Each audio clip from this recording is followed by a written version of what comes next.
Assalamualaikum warahmatullahi wabarakatuh. Salam sejahtera untuk kita semua. Bapak Ibu, sedulur-sedulurku kabeh, virus corona varian Delta telah menyerang Kabupaten Kudus. Sampai 14 Juni 2021, varian yang konon berasal dari India ini sudah terdeteksi menjangkiti 62 saudara kita yang ada di Kudus. Jelas kita patut waspada. Sebab varian Delta inilah yang telah menimbulkan korban jiwa sangat besar di India. Kita tahu varian ini tingkat penularannya sangat cepat. 50% lebih menular daripada varian lainnya. Bahkan di India pernah menyebabkan penambahan kasus 400.000 lebih dalam satu hari. Rumah sakit lumpuh, krematorium kewalahan mengurus jenazah, orang-orang tergeletak meninggal di jalanan. Varian Delta ini bisa dideteksi dari beberapa gejala. Di antaranya gangguan pendengaran, gangguan lambung parah, sampai pembekuan darah. Bapak Ibu, besar kemungkinan jumlah yang tertular varian Delta di Kudus lebih banyak dari yang kita temukan saat ini. Dan sangat terbuka kemungkinan varian Delta ini juga telah masuk ke daerah-daerah lainnya. Analisanya sederhana. 62 kasus varian Delta yang terdeteksi itu adalah hasil uji laboratorium dari 72 sampel. Artinya, 86,11% sampel yang kita periksa positif terjangkit varian Delta. Mau dibilang dan dibantah bagaimanapun, penularan COVID-19 di Jawa Tengah sedang tinggi-tingginya dan dengan varian baru yang lebih berbahaya. Saat ini sudah ada 8 daerah di Jawa Tengah yang masuk zona merah.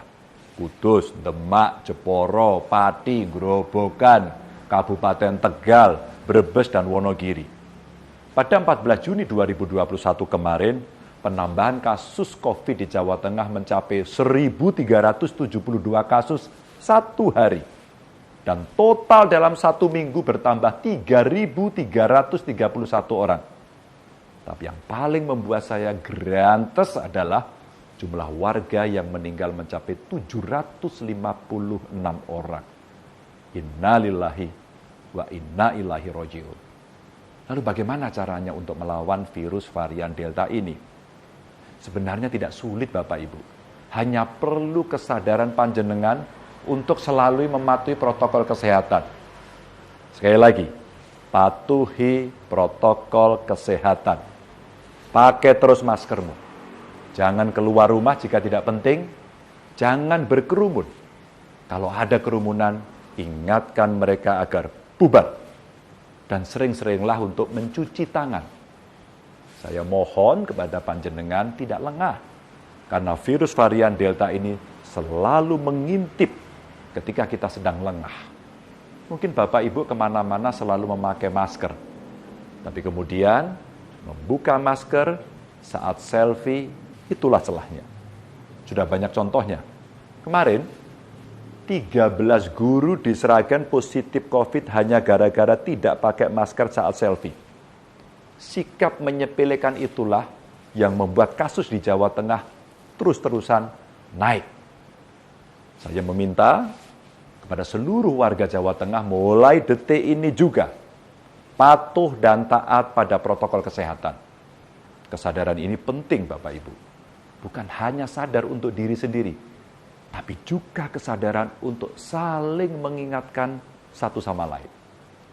Seluruh pemerintahan di setiap level juga saya minta agar selalu mengingatkan warganya untuk taat protokol kesehatan. Untuk teman-teman bupati yang daerahnya masuk zona merah, silakan buat kesepakatan bersama bagaimana mengatasi pelintas batas, orang belanja, orang bekerja, dan lainnya. Termasuk aturan tempat-tempat pariwisata dan kegiatan keramaian lainnya. Jangan sampai ketika satu daerah menutup pariwisata, daerah lain justru membuka. Kalau perlu, gerakan di rumah saja kita lakukan agar segera memperbaiki keadaan. Selain itu, pelaksanaan vaksinasi agar terus saja dipercepat. Pemprov Jateng juga membuka vaksinasi yang diprioritaskan untuk lansia. Silakan panjenengan datang ke Gedung Gradika Bakti Praja di Komplek Gubernuran setiap hari kerja.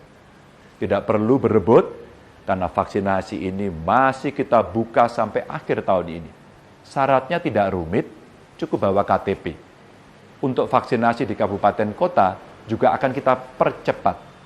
Kemarin, Menteri Kesehatan telah menyetujui penambahan vaksin di Jawa Tengah. Semoga ikhtiar kita bersama segera membawa kita keluar dari pagebluk ini. Terima kasih. Wassalamualaikum warahmatullahi wabarakatuh.